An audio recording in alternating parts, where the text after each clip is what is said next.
The night was still, and the stars glimmered like scattered jewels over the silent hills of Gibeon.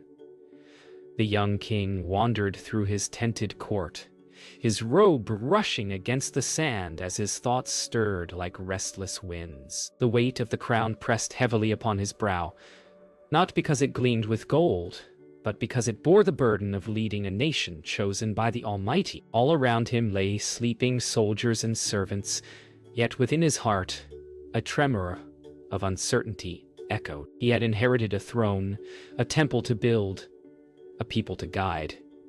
Yet he felt smaller than a whisper before the vastness of heaven. Kneeling before the altar, where the smoke of sacrifice curled upward like gentle fingers toward the stars, he closed his eyes. "O Lord," he whispered, "grant me not riches, nor long life, but understanding, to discern between right and wrong."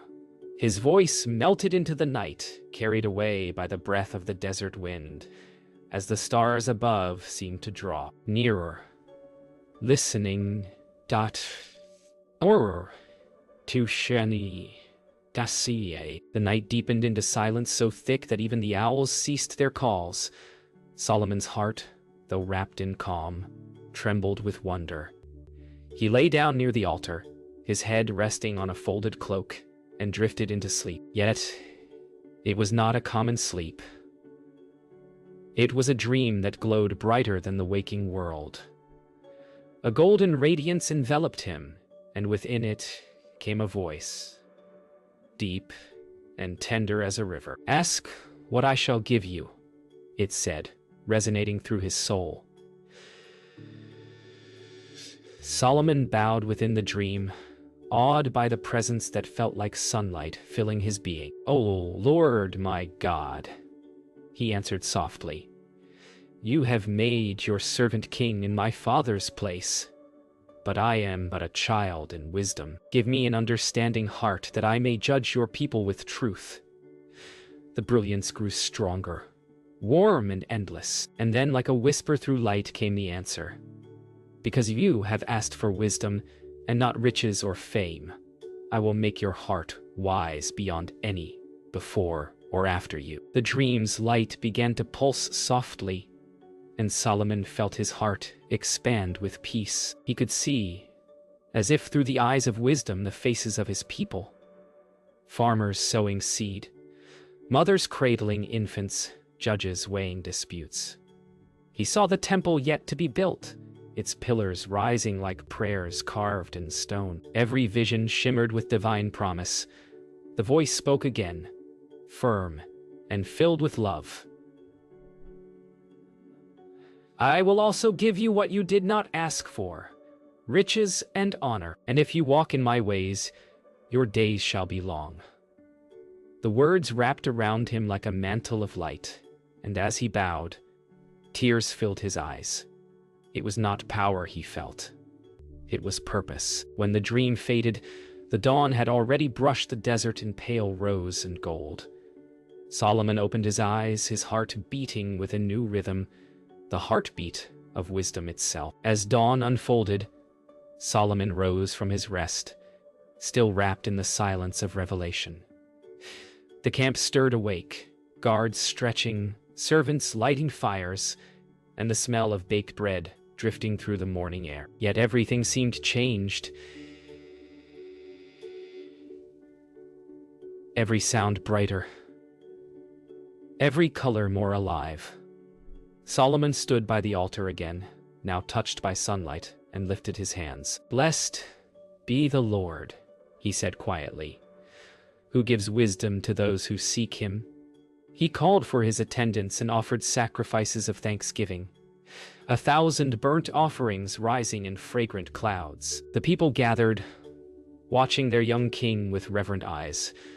None yet knew what had passed in the night, but all felt something in the air, a new peace that whispered of divine favor. Later that day, Solomon walked through the camp as the people greeted him with joyful bows. But his mind lingered not on their praise, nor on the weight of his crown. His heart burned with gratitude, knowing the Most High had spoken directly to him.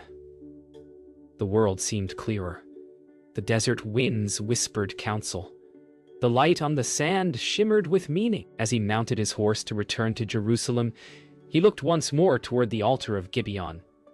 The smoke from his offering still curled upward, like a living prayer. In his heart, he knew this was the true beginning of his reign, not the coronation by men, but the anointing by God. The wisdom he sought had been granted, and the journey of the wisest king on earth had begun beneath the whisper of dawn. The city of Jerusalem shimmered under the midday sun, its white stone walls gleaming like pearls.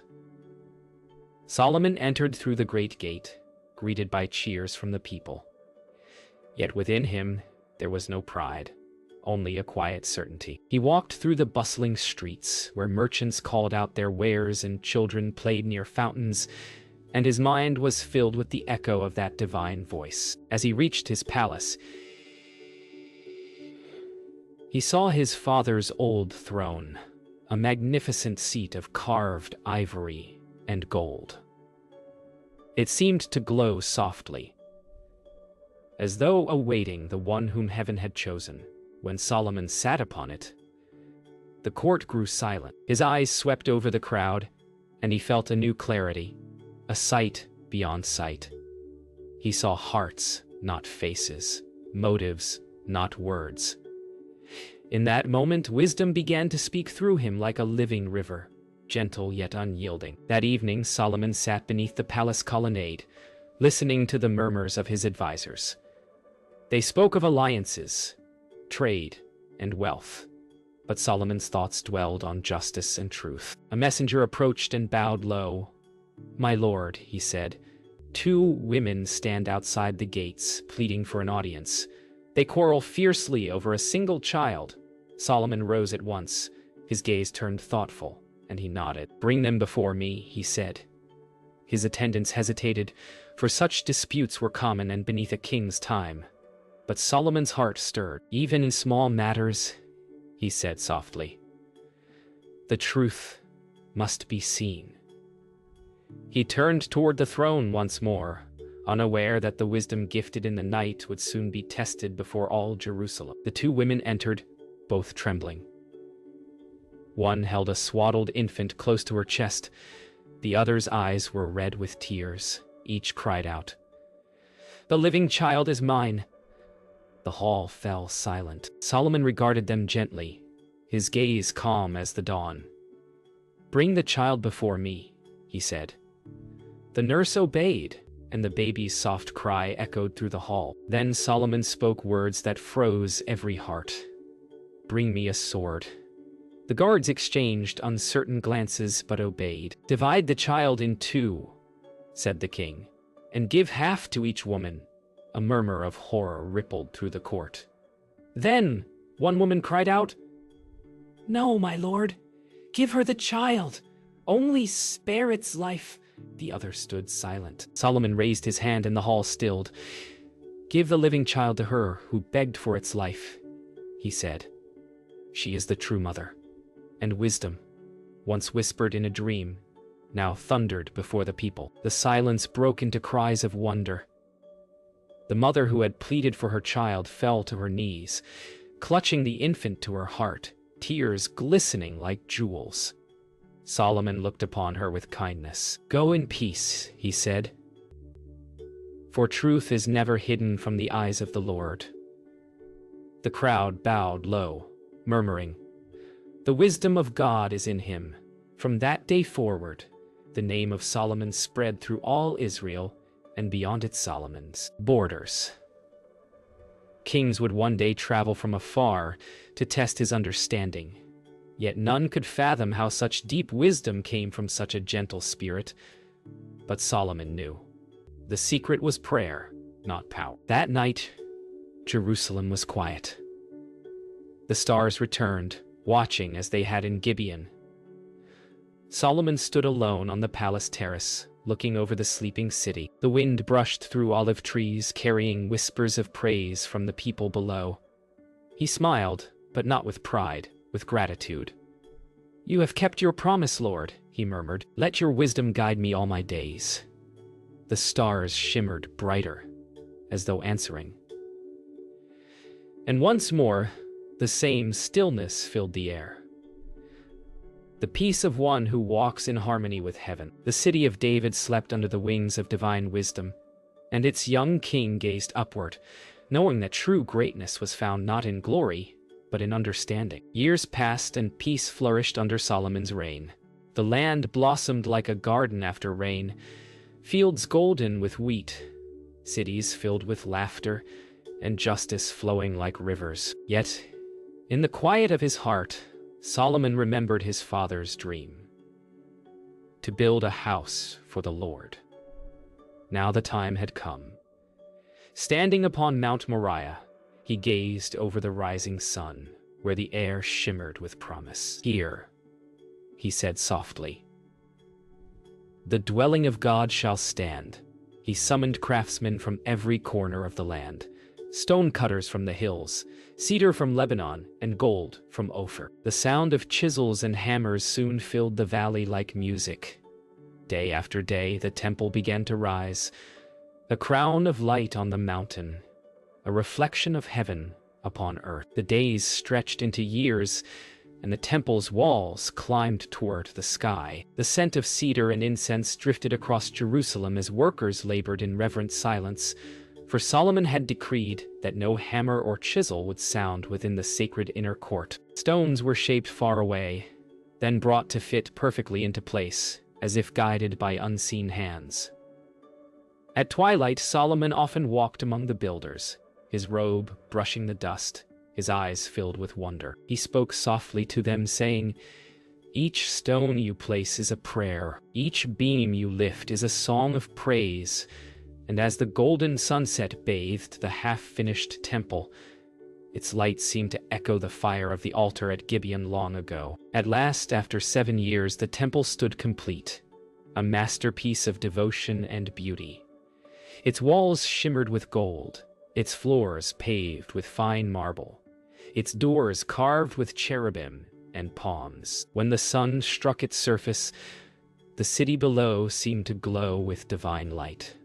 Solomon stood at the great bronze gates, silent in awe. He knew that no building could contain the Almighty, yet this house would be a place where his presence would dwell among men. As the priests prepared the Ark of the Covenant to be carried inside, Solomon lifted his hands and said, "Let all Israel know, this is not a house of stone, but of faith." As the Ark was placed within the Holy of Holies, a hush fell upon the multitude gathered in the courtyard.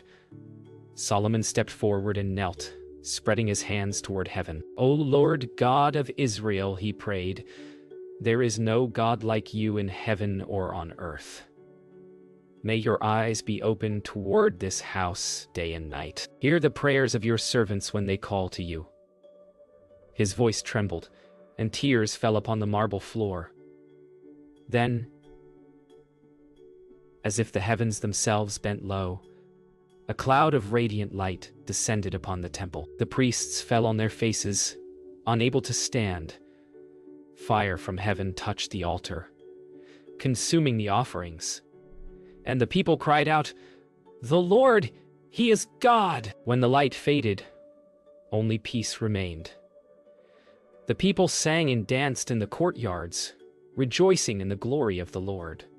Solomon stood among them, smiling as he watched children laugh and elders lift their hands in praise. His heart was full, not of pride, but of joy that God had chosen to dwell among his people. That night, when all was still, he looked upon the temple once more. Its golden roof shimmered under the moonlight, and the sound of gentle music drifted through the streets. Solomon whispered, "Wisdom builds more than walls, it builds hearts." And in that whisper, the same soft wind that once carried his prayer in Gibeon brushed across his face again, as if heaven smiled. Far beyond the sands of Israel, word of Solomon's wisdom spread like fire carried by the wind. Merchants whispered of his judgments.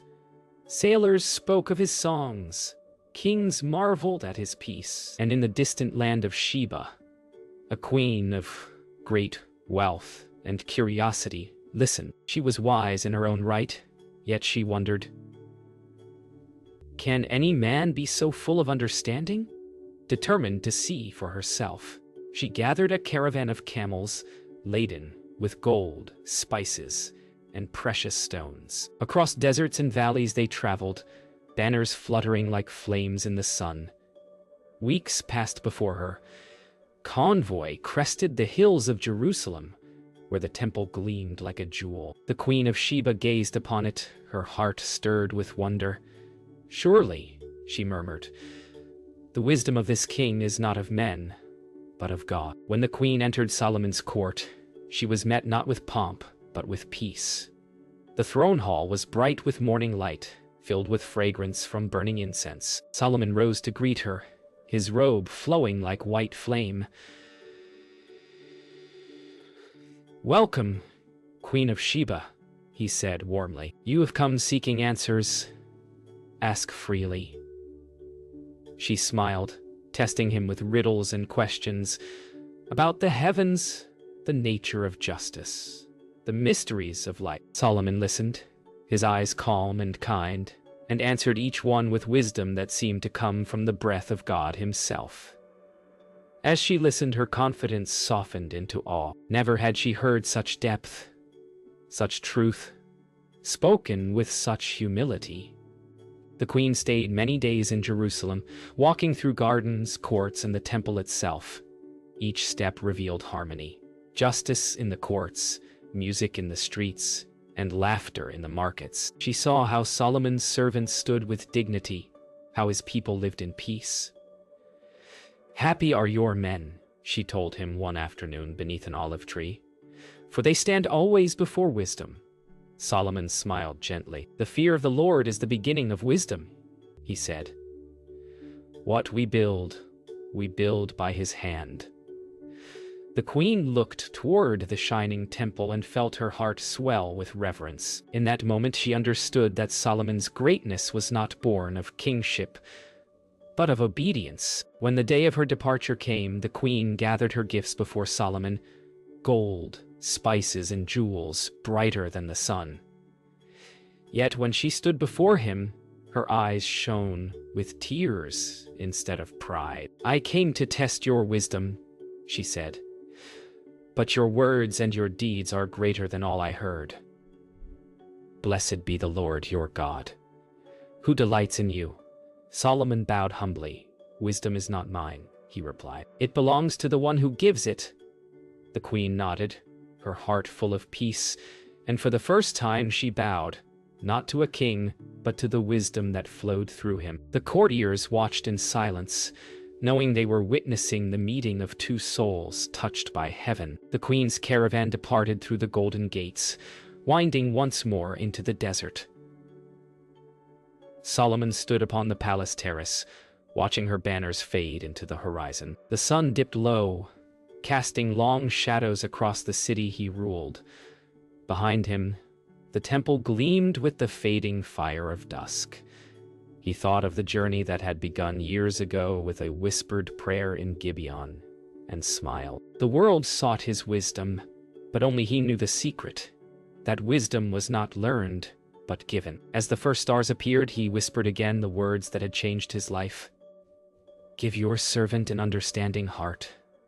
The wind answered, soft and steady, carrying his prayer across the land like light. The years rolled gently over the kingdom like calm waves over sand. Solomon's reign was blessed. His ships returned laden with gold, his storehouses overflowed, and peace stretched from the river to the sea. Yet, in the midst of plenty, the king often wandered alone through the palace gardens at night. The temple gleamed upon the hill, but his heart began to feel the weight of many choices. Alliances with foreign nations, marriages to foreign queens, and 1,000 distractions that whispered of comfort more than devotion. One night, while the city slept, Solomon stood before the altar once more, the same altar where his journey had begun. The air was still, yet within that stillness came a familiar presence, gentle, mighty, and near. "Solomon," it said, "I have heard your prayer. Walk in my ways, and your throne shall endure forever. Turn from me, and your heart will be divided." The king fell to his knees, trembling. "Lord," he whispered, "keep my heart true." The next morning Solomon sat upon his throne, the memory of that voice echoing in his heart. He looked out upon his kingdom, the gardens blooming, the courts filled with laughter, the markets alive with song. Yet somewhere in that harmony, he sensed a quiet danger. Wealth had grown, and with it, pride.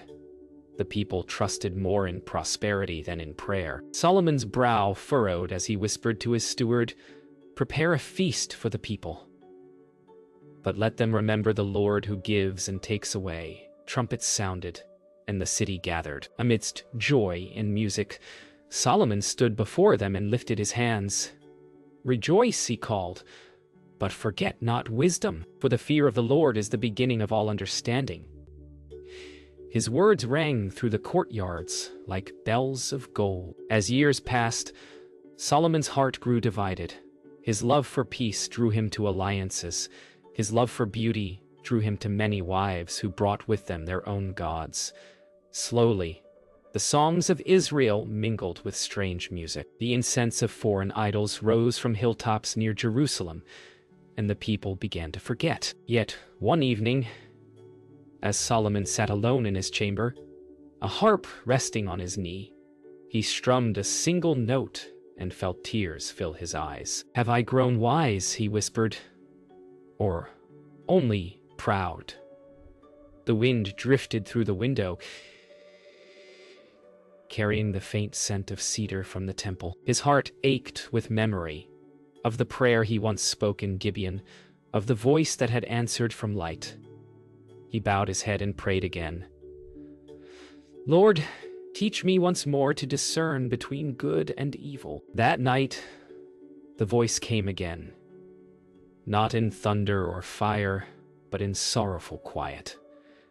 "Solomon, my servant," it said, "you were given wisdom greater than any man, yet your heart has turned. Because you have not kept my covenant, the kingdom will be torn, though not in your days, for the sake of David your father." Solomon wept, bowing low until his forehead touched the floor. "Lord," he pleaded, "remember your mercy."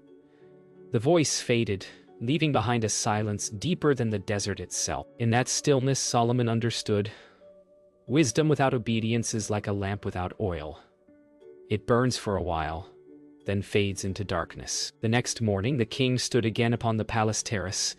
The city below was peaceful, unaware of what had passed. The sun rose golden over the temple, its light touching every stone as if to remind him of grace that still remained. Solomon sighed and whispered, "Even in failure, God's mercy endures." He took up a scroll and began to write words that would become his legacy. "To everything there is a season," he wrote. "A time to plant and a time to uproot. A time to keep silence and a time to speak." The wind stirred his robe as he smiled faintly, tears still on his cheeks. "Fear God," he murmured, "and keep his commandments, for this is the whole duty of man." The years flowed quietly across Solomon's life like the gentle tide of a golden river. His hair silvered, his strength softened, yet his heart grew clear as dawn. No longer did he chase riches or alliances. Instead, he sought to pass on what time and trial had taught him. He gathered scribes and young men in the palace courtyard and said, "Write what I tell you, that future generations may learn." Under the shade of fig trees, he spoke of justice, patience, and humility. "A soft answer turns away wrath," he taught, "but pride goes before a fall." The young scribes listened, their pens scratching like the whisper of rain. Solomon smiled, for he saw in them the light of understanding, seeds of wisdom taking root in hearts that would live beyond his years. In the evening, Solomon would walk through the temple courts alone, the sound of his sandals echoing softly against the marble. He would pause before the altar, now tended by younger priests, and whisper prayers for Israel. Let the hearts of my people never stray, he said, for wisdom is the lamp that keeps faith burning. Sometimes he looked upon the great pillars of bronze, Jashon and Boaz, and remembered how once he had been that young king, kneeling beneath the stars of Gibeon asking for an understanding heart. The same stars now watched him grow old, their light unchanging, as if heaven itself smiled on his memory. As the moon rose high one night, Solomon called for his son, Rehoboam, to come before him. The young prince knelt, unsure what to say. The old king placed a trembling hand upon his shoulder. My son, he said, his voice deep and steady, you will inherit the throne, but not all crowns are made of gold. The greatest crown is wisdom, and it cannot be given. It must be sought. Rehoboam bowed his head, and Solomon smiled faintly. Seek the Lord as I did, and more faithfully than I have, he continued, for a wise heart is worth more than all the treasures of kings. His words hung in the air like a soft flame, illuminating not only his son's face, but the future that waited beyond. In the days that followed, Solomon spent his hours gazing across the hills of Jerusalem, the same hills where he had once dreamed of light. He watched children play in the streets, shepherds lead their flocks home, and families gather in the glow of evening lamps. This is wisdom fulfilled, he murmured, not in kings or crowns, but in peace.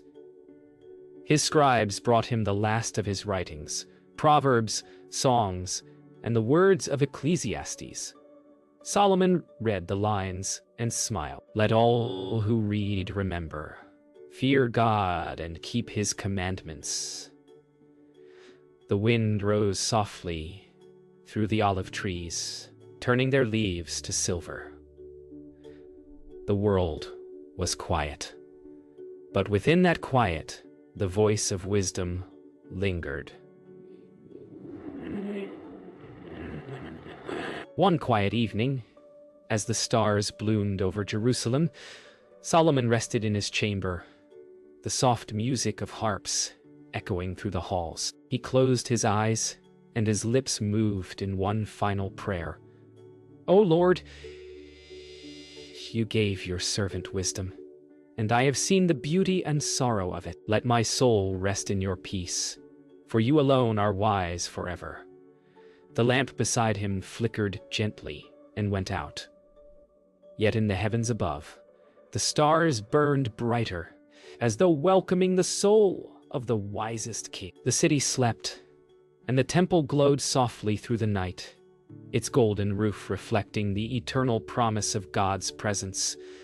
And thus ended the life of Solomon, the king who once asked for wisdom and found God instead. The dawn after Solomon's passing came quietly, as if the world itself paused to remember. Jerusalem lay still beneath a veil of mist, the temple glowing faintly with the first light. The people awoke to the sound of soft mourning, yet also to the peace that wisdom had sown. Priests gathered in the courtyards, their white garments brushing against the stone, whispering prayers of gratitude for the king who had built the house of the Lord. In the marketplace, elders told children stories of the young ruler who once knelt beneath the stars and asked not for riches, but for understanding. The people wept, but not as those who have lost, for they felt the echo of his voice still within the city's walls, like a wind that carried peace through every street. As days passed, the people of Israel began to preserve Solomon's words. Scribes copied his proverbs by lamplight, their quills gliding over parchment like flowing rivers. Trust in the Lord with all your heart, one murmured, and lean not on your own understanding. The words spread beyond Jerusalem, crossing deserts and seas. Travelers from far kingdoms carried his sayings home, teaching their children the lessons of the wise king. And though Solomon's throne was empty, his voice spoke still. In every word written, in every act of kindness, in every heart that sought to live with discernment and mercy, wisdom had found a new dwelling place, not in palaces or scrolls, but in the hearts of all who would listen. Years turned into generations, yet the name of Solomon did not fade. Pilgrims still climbed the mountain to see the temple he built. Teachers recited his words beneath fig trees, and parents whispered his proverbs to their children at night. Wisdom is better than gold, they would say, and understanding more precious than silver. His story became a lantern that guided kings and shepherds alike, a reminder that the greatest strength of a ruler is a humble heart. And in every era when people faced choices between pride and peace, they remembered the king who once chose understanding and found favor with God. Centuries passed, empires rose and fell, and still the words of Solomon endured.